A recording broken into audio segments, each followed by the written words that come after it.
여러분, 정말 믿을 수 없지만 아직도 지금 선거 결과가 지금 초박빙이라서 막판까지 기다려 봐야 됩니다.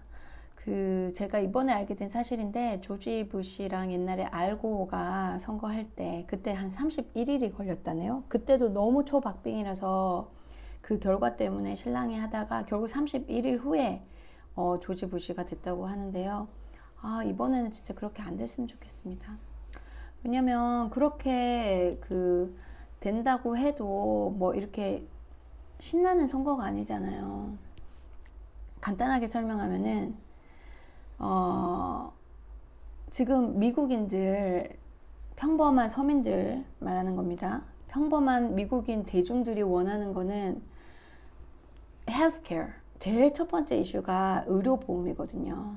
한국인들 입장에서는 왜 그게 제일 첫 번째 이슈냐 하지만, 미국에는 나라에서 운영하는 건강보험이 없기 때문에 그 의료보험이 가장 개인들의 삶을 피폐하게 만드는 것 중에 하나고, 의료비 때문에 걱정이 돼서 병원에 마음껏 가지 못해서 죽는 사람도 많이 생기고 항상 걱정이거든요. 여러분들도 뭐 사실 우리가 크게 있습니까? 사는 게 다 비슷하잖아요. 그쵸? 아플 때 마음껏 돈 걱정 없이 병원에 갈 수 있고 치료받을 수 있고, 이걸 아는 것만 해도 얼마나 마음이 편할까요? 근데 미국에는 여러 선진국과는 달리 그 GDP가 전 세계에 제일 앞서는데도 불구하고, 나라 전체는 돈이 얼마나 많은지 모르겠지만 개인이 굉장히 피폐한 삶을 살고 있는 지금 사회거든요. 그게 갈수록 더 심해지는 사회, 양극화가 더 심해지는 사회인데, 그러다 보니까 이 의료보험 문제가 엄청나게 큰 문제인데도 불구하고 지금 나와 있는 조 바이든 씨나 트럼프 대통령은 전혀 거기에 대한 대안을 가지고 있지 못하고, 오히려 정부에서 운영하는 그런 건강보험을 조 바이든은 강력히 반대하고 있고요.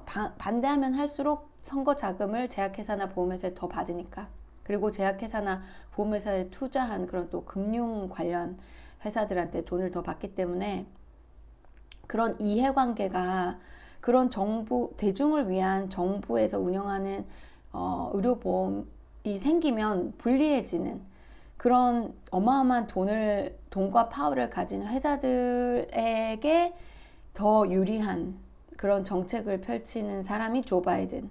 그리고 트럼프도 마찬가지고요. 트럼프도 말은 뭐 내가 제약회사의 그런 행패를 다 물리치겠다, 뭐 약값을 떨어뜨리겠다, 오피오이드와 전쟁을 치르겠다, 막 이렇게 큰 소리 쳐서 당선이 되었는데도 불구하고 실천을 별로 할 수 없었는지 하지 않았는지 모르겠지만, 어쨌든 결과적으로는 별로 달라진 게 하나도 없어요. 그러다 보니까 사실 이쪽을 선택하든 저쪽을 선택하든 대중들한테 그런 임팩트가 부족한데, 그래도 둘 중에 하나를 선택해야 되니 지금 이렇게 막상막하 서로 초박빙이 된 거는 어느 두 쪽도 특별히 잘하는 쪽이 없었다는 거죠. 어쨌든 우리가 봤을 때는 상식적으로 진짜 트럼프 때문에 경제도 나빠지고 막 진짜 데모도 끊이지 않고, 인종 차별에 대한 데모, 뭐 하여튼 뭐 사람들이 사는 게 불만족스러우니까 힘들고 이제 데모가 끊이지 않는데도 불구하고 경제가 이렇게 파탄나고 코로나를 뭐 잘 대처하지 못했다, 이런 평판이 있는데도 불구하고 트럼프가 강세를 이 정도로 보일 줄은 아무도 몰랐거든요. 조 바이든이 좀 더 쉽게 이길 줄 알았는데, 그러니까 결국은 대중들은 저는 그 결과를 이렇게 봐요. 그러니까 정말 이렇게 끔찍하게 못했는데도 불구하고 조 바이든이 쉽게 이기지 못했다는 건 조 바이든 자체가 얼마나 대안이 되지 못한다는 것이겠어요. 그쵸? 그리고 트럼프가 예전에는 이겼지만 해보니까 결과적으로는 뭐 말한 것만큼 서민들한테 그렇게 달라지는 게 없다 보니까, 또 트럼프 쪽도 지지자들이 많이 이제 떨어진 거겠죠. 그러니까 이게 궁금은 해서 저도 계속 보는데, 둘 다 누가 돼도 서민들한테는 크게 변화가 없을 거라는 그런 회의감이 많으니까 이게 빨리 끝났으면 좋겠어요. 누가 되든 상관없지만 자꾸 이게 결과가 안 나오니까 서서히 이제 사람들이 짜증이 나기 시작하는 것 같은데, 어쨌든 의료보험이 가장 큽니다. 그 다음에 두 번째가 이제 뭐 환경 문제라든지 뭐 인종차별 문제라든지 양극화 문제라든지 여러 가지 문제들이 있는데, 환경 문제만 봐도 총기 규제라든지, 그쵸? 여러분도 아시다시피 환경 문제만 봐도 그 셰일 가스라고 땅을 이렇게 깊이 파가지고 물을 부어서 이렇게 가스를 부유시키는 그런 걸 이제 영어로 프래킹이라고 하더라고요. 근데 그게 엄청나게 그 환경 파괴에 큰 그 역할을 한답니다. 그래서 그 대통령 선거 그 토론할 때 프래킹을 그 금지하지 않겠다, 프래킹을 하지 말자고 지금 데모하는 사람들이 많은데도 불구하고 그걸 금지하지 않겠다고 조 바이든이 선언을 했죠. 그러니까 결국은 석유 관련 그런 화석 연료 관련 업계가 미국에서 또 파워가 어마어마하거든요. 제약회사만큼은 아니더라도 정말 버금가는 파워를 갖고 있는데, 그 파워를 건드리지 않겠다고 선언을 한 거죠. 그러다 보니까 이제 환경 쪽으로 트럼프가 너무 별로 신경을 안 쓴다고 생각을 하고 평판이 안 좋으니까 이제 뭐 파리 조약 같은 것도 다 나왔잖아요, 트럼프가. 그래서 이제 그 갈 수 있었던 표가 또 조 바이든 쪽으로 못 가고 있는 거죠. 이거 뭐야? 양쪽 다 아닌데 어디로 가야 되지? 의료보험도 마찬가지, 총기 규제도 마찬가지. 오바마 시절 때 그런 전쟁들이 여전히 많았거든요. 그러니까 뭐 민주당으로 가든 공화당으로 가든 이 전쟁을 일으키면 이제 돈을 버는 그런 군수 물자 회사가 있잖아요. 방위 산업체나 군수 물자 회사, 뭐 총기 이제 판매하는 그런 업종들을 또 이제 일반 대중들은 총기 사고가 자꾸 나니까 얼마나 무서워요. 여러분 상상을 해보세요. 정말 무섭죠. 총기를 강력하게 규제하기를 바라는 사람이 대부분입니다. 그런데 이 두 후보들은 그런 걸 별로 대안을 내고 있지 못해요. 왜냐면 그 또 무기 관련 회사들의 파워가 백악관에 어마어마하거든요. 참 정말 여러분들 생각하면 너무 속상하고 정말 미국인 입장에서 화가 나겠죠. 근데 워낙 땅덩어리가 크고 막 주가 50개나 되고 하니까 이게 데모를 해도 전국적인 규모를 가진 데모를 하기가 참 쉽지가 않나 보더라고요. 우리나라처럼 뭐 이렇게, 우리나라는 펜실베니아보다도 작잖아요.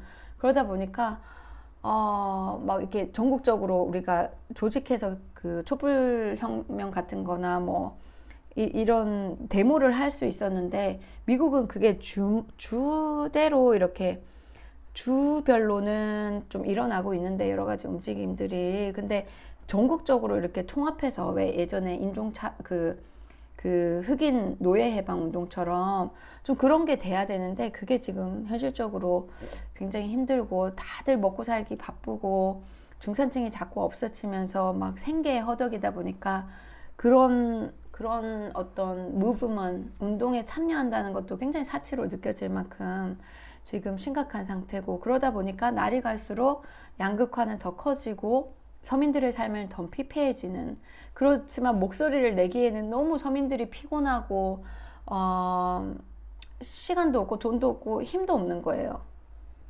정신적인 에너지도 없고. 그래서 이게 잘못됐다는 건 너무 많은 사람들이 아는데도 불구하고 어디서 어떻게 손을 대야 될지 감당이 안 되는 거예요. 그래서 뭐 진짜 뭐 여러 가지 문제가 있지만 그 문제에 대안을 내놓는 그 어떤 정당도 지금 없고, 그나마 뭐 녹색당이니 뭐 다른 소규모 정당들이 있는데, 그 정당들은 아예 너무 힘이 약세해가지고 오래됐지만은 아무런 지금 힘을 발휘하지 못하고 있는 상태입니다. 그래서 피플스 파리라고 뭐 국민의 당이 이제 작년에 생겼는데, 이제 뭐 조금씩 세력을 확장시키고 있다고 하는데, 사실 그 당을 창립한 사람하고도 통화를 했었거든요. 근데 그 당이 얼마만큼 조직력이라든지 어떤 그런 대안 정책들이, 근데 비난을 하긴 쉬운데 비난을 위한 비난이 아니라, 그럼 우리 당은 어떻게 할 것이다 라는 정책들을 가지고 있는지, 그 신념이 얼마나 투철한지 그것까지는 아직 제가 판단을 못했어요. 그래서 선뜻 그 당이 미국 앞으로 집권당이 될 가능성이 있다 없다를 아직까지는 말하기가 좀 아쉽지만 힘든데, 정말 너무 속상합니다, 여러분. 제가 미국에 한 10년 넘게 살고 오니까 미국인들 서민들의 그런 그 생활을 알잖아요. 그래서 너무 안타까운 마음입니다, 여러분. 그래서 일단은 여기 보시면 지금 현재거든요. 지금 현재 미국에 여러분이 선거 이제 electoral college라고, 미국은 이제 그 사람 인구수로 간단하게 하는 게 아니라 이 주마다 점수가 다 있습니다. 이제 인구가 많으면 점수가 많아요. 캘리포니아 같은 경우 55점이잖아요. 펜실베니아 20점, 알래스카 같은 경우는 3점. 이렇게 이제 인구별로 해서 점수가 있는데, 지금 파란색은 이미 이제 트럼프 쪽으로, 그 조 바이든 쪽으로 이제 결정이 됐고, 빨간색은 도널드 트럼프 쪽으로 결정이 됐습니다. 빨간색이 많아 보이는데도 점수가 조 바이든이 높은 거는 인구가 많은 데서 이제 조 바이든이 돼서 그런 거고요. 그 다음에 이렇게 핑크색은 지금 트럼프가 조금 이기고 있는데 아주 박빙으로 지금 이기고 있어요. 그래서 이것도 뒤집어질 가능성이 있는지는 모르겠어요. 솔직히 끝까지 가봐야 돼요. 그래서 요건 99% 거의 다 됐는데도 여기도 보시면 표 차이가 지금 2,500 정도밖에 안 나요. 그러니까 지금 완전 박빙인 거죠. 참 이런 경우도 참 생기기 힘들 것 같은데, 뭐 알래스카 같은 건 확실히 이제 트럼프 쪽으로 유리하고, 그쵸? 근데 네바다가 지금 제일 중요하거든요. 만약에 트럼프가 이 세 개를 다 이기고 네바다를 이기면 271점이 돼서 270점이 넘어서 이제 이기게 됩니다. 알래스카는 이제 3점밖에 안 돼서 힘이 없고요. 이거는 일단 제쳐놓고, 이건 저도 이겨도 상관없고요. 요 세 개를 도널드 트럼프가 이기고 네바다를 이겨야만 이제 트럼프가 이기고요.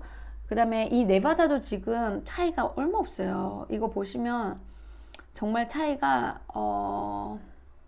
몇 천 표인가요? 어떻게 되나요? 한 10,000표 넘어가나요? 하여튼 차이가 얼마 안 나고, 그리고 84%밖에 지금 그 개표가 안 돼가지고 좀 더 두고 봐야 돼요. 그래서 이게 지금 안 끝나는 거예요. 그리고 너무 박빙인 데는 또 트럼프 쪽에서 다시 세알리자고 요구할 수 있고, 또 뭐 이렇게 대법원에 또 뭐 소송을 할 수도 있고, 이제 좀 뭔가 잘못된 투표가 있다고 뭐 그런 가능성이 이제 존재하고, 그런 가능성을 좀 비쳤기 때문에 사람들이 이제 더 불안한 거죠. 이게 신나는 선거도 아닌데 짜증만 나는 거죠, 그렇죠? 그래서 네바다, 펜실베니아, 노스캐롤라이나, 조지아를 다 이겨야 이제 트럼프는 이길 수 있고, 이제 조 바이든은 네바다만 이기면 딱 진짜 270점이 되는 거죠. 이렇게 맞춰지기도 진짜 힘든데, 여기 보세요. 6점이잖아요. 지금 264점이잖아요. 270점이 먼저 되는 사람이 이기는 거예요. 왜냐면 538점인가? 그게 이제 전체 점수인데, 거기에서 반에서 1점 더한 게 이제 270점이거든요. 그래서 이걸 electoral college라고 그러고, 이걸 반대하는 사람들도 있어요. 차라리 그냥 인구수로 하자. 근데 인구수로 하면 지금 벌써 조 바이든이 지금 앞서고 있죠. 그것도 사실 박빙이긴 하지만은, 그렇습니다, 여러분. 그냥 결과는 궁금하니까 자꾸 보게 되는데, 참 참담하네요. 참담해. 정말 여러분들이 만약에 미국에서 태어났었다면은 정말 속상하고 참담한, 어떻게 인물이 이 둘이밖에 없나, 그리고 왜 우리는 당이 2개밖에 없냐, 이렇게 해서 참 답답할 텐데, 아메리칸 컨그레스라고 치면, 여러분들 이제 구글에 영어로 치시면 영어로 정말 많은 정보가 나오고 영어 공부에도 도움되니까 정말 이런 걸 좀 많이 보셨으면 좋겠어요. 여기 보시면 이게 이제 뭐 지금은 그 주지사 그리고 상원 하원도 지금 다 선거를 하고 있다고 하는데, 두 당이 거의 독점을 하고 있습니다. 뭐라고 쳐야지 나올까요? 아메리칸 팔러틱 치면은 이미지에 보시면 두 당이 독점하고 있는 그런 도표가 있을 텐데, 하여튼 이 두 당이 독점하고 있는 게 80 몇 년도인가, 하여튼 그때부터 해서 제3당이 거의 뭐 이름을 못 펴지고 있는 것 같아요. 아주 예전에 보니까 뭐더라, 리폼 파티라고 그 사람이 이제 나와가지고 세 명이 대통령 토론, 대통령 후보 토론에 나온 적이 있었는데 그런 경우 굉장히 드물고 두 양당이 독점해온 그런 체제거든요. 이 체제가 정말 문제가 있는 게 아닌가. 그러니까 여기도 보시면 뭐 political duopoly must be smashed. 그러니까 이 진짜 두 양당이 독점한 제도를 없애야 된다. 이 체제를 없애야 된다고 똑똑한 사람들은 많이들 얘기하고 있는데도요. 대중들은 이거에 대해서 잘 모르는 것 같아요. 정말 이게 뭐가 문제인지, 그리고 이 두 양당이 독점하는 체제를 또 정상적으로 생각해요. 왜냐하면 그렇게 우리가 세뇌를 받아왔기 때문에 그게 아주 극히 정상적이라고 착각하고 있는 인구들이 많습니다. 그래서 그게 절대 정상적이지 않거든요. 우리가 한 당이 독점하는 그 중국도 이상하다고 생각하잖아요. 그러면 두 당이 독점하는 게 왜 이상하지 않을까요? 이상해요. 정말 민주적으로 발전된 나라들은 거의 다 다당제입니다.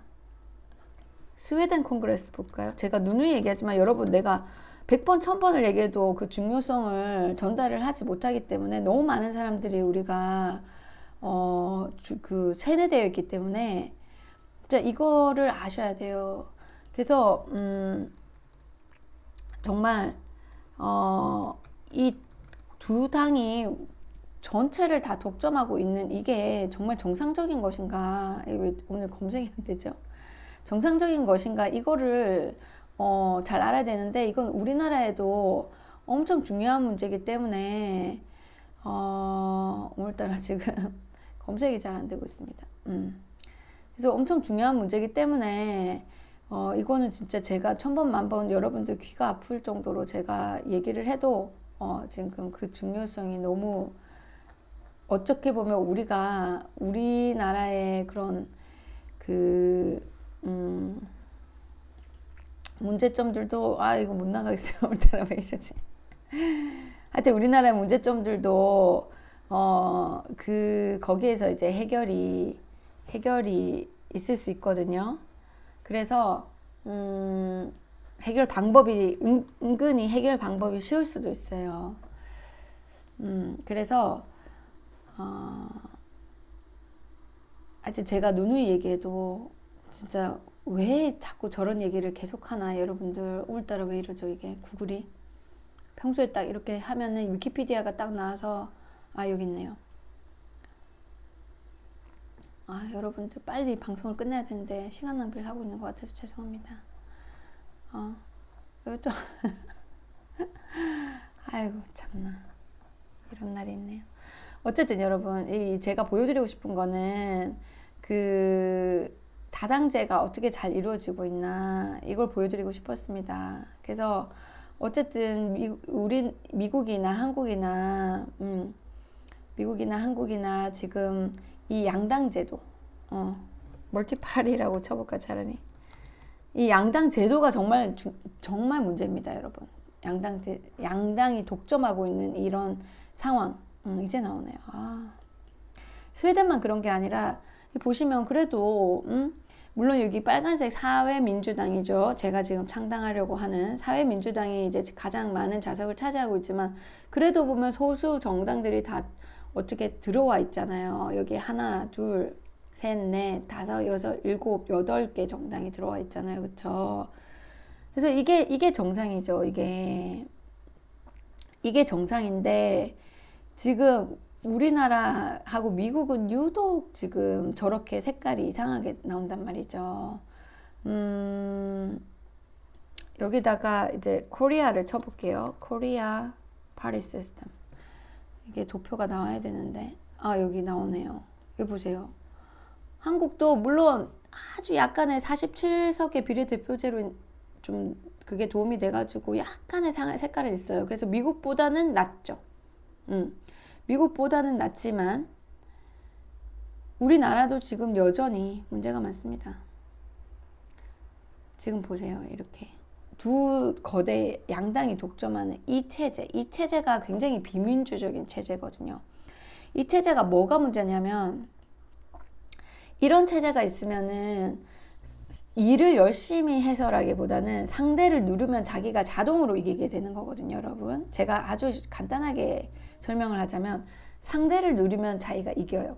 왜냐면 초이스가 두 개밖에 없다고 이제 대중들은 그렇게 세뇌돼 있고, 또 다른 소수 정당들은 대안에 별로 또 힘이 없고 이러다 보니까 대안을 제안하는 그런 또 대중 정당이 있다면 또 그게 다르겠지만, 그렇게 정당이 커가기도 힘들고 뭐 이제 정신적으로나 물질적으로 좀 굉장히 약소하다 보니까 그런 것도 있고, 뭔가 대안을 정말 화끈하게 제시해줄 정당이 없어서일 수도 있고, 그래서 제가 지금 3인당을 창당을 추진을 하고 있지만, 여기 보시면 어쨌든 한쪽을 그냥 비난과 뭐 약점을 캐고 뭐 어떻게든 물리쳐야 자기가 자동으로 뜨거든요. 예전에 촛불 집회에서 저쪽의 당이 이제 완전히 이제 없어지니까 이쪽 당이 자연스럽게 뜬 것처럼, 일을 열심히 해가지고 인기를 끈다기보다는 상대를 누르면 이기게 되는 그런 구조적인 문제 때문에, 그렇게 하면 훨씬 더 쉽게 권력을 잡으니까 자꾸 그런 쪽으로 유혹을 받게 되고, 그 정치인들이 다 나빠서라기보다는 그런 어떤 현상들이 자꾸만 생기게 되는 거죠, 불가피하게. 그래서 이렇게 양당이 독점하는 체제를 우리가 바꾸려면 어떻게 하나?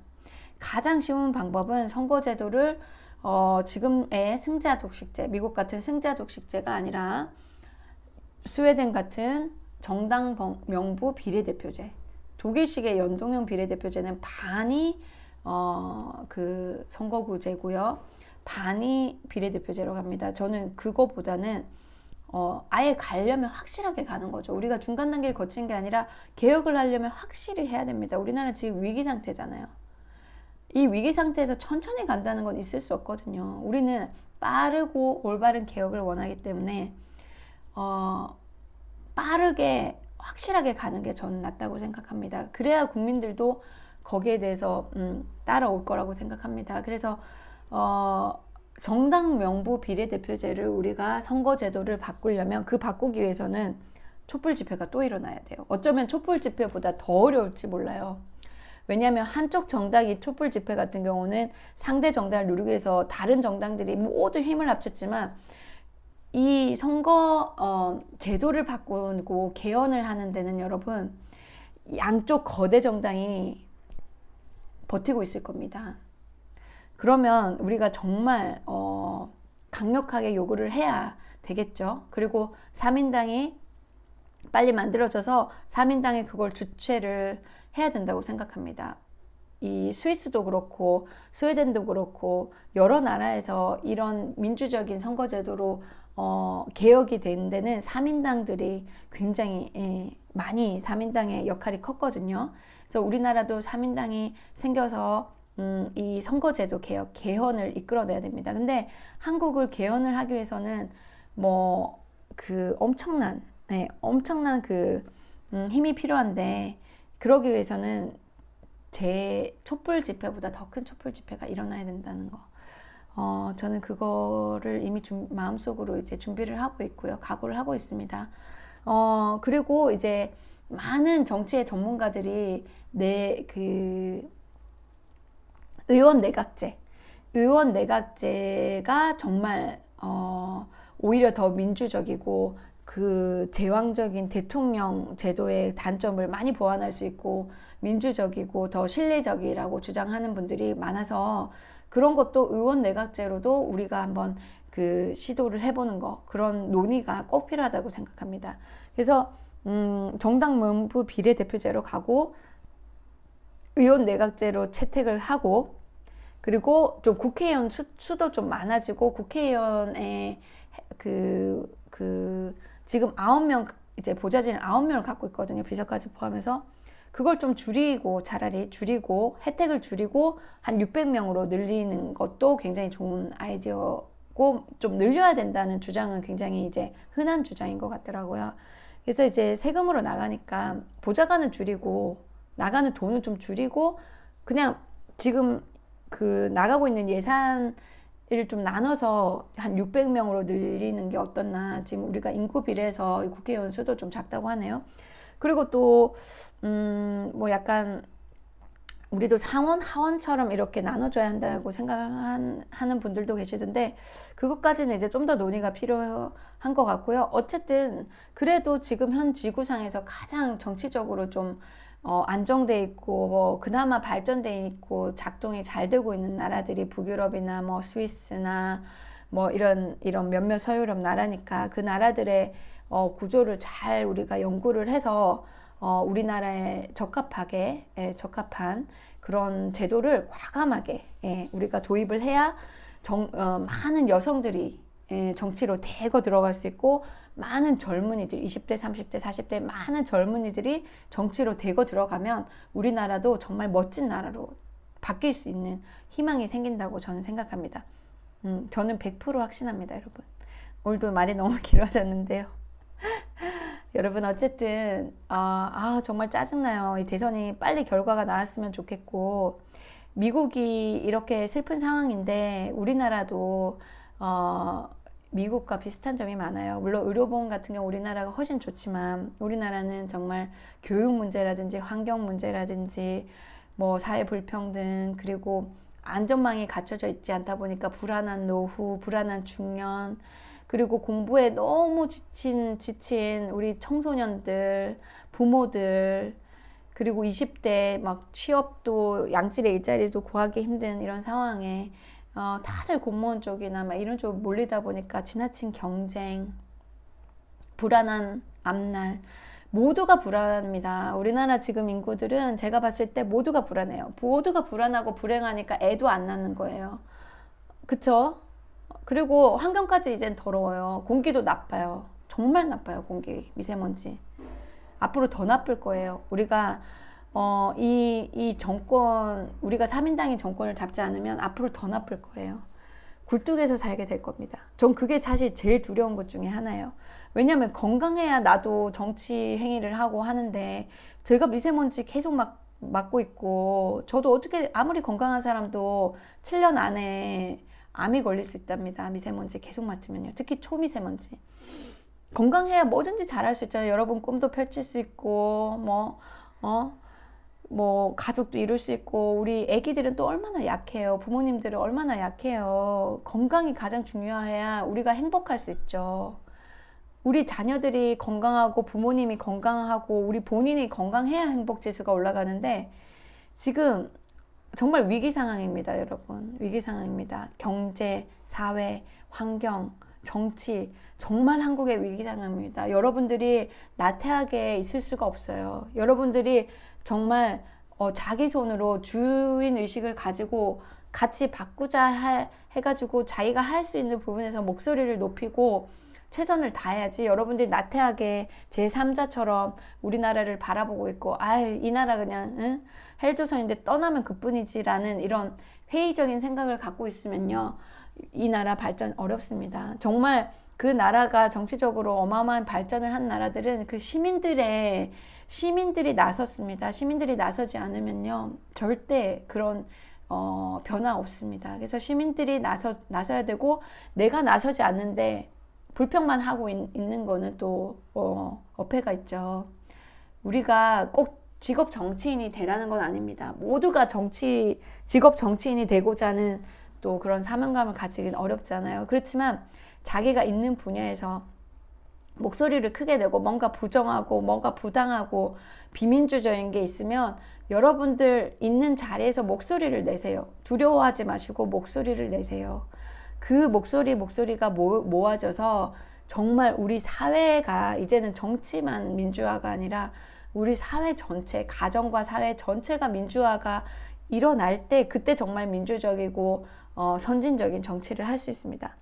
여러분이 오늘 일상을 살면서 내가 뭔가 부당한데 그냥 나 하나 참고 말지 하는 그런 마음을 이제 많이 가지게 하는 사회잖아요. 우리나라가 좀 약간 권위주의적이고 유교적인 사상이 아직 남아있고 비민주적인 그런 게 남아있다 보니까, 근데 그런 거를 용감하게 젊은이들이 사회를 바꾸려면 용감해져야 됩니다.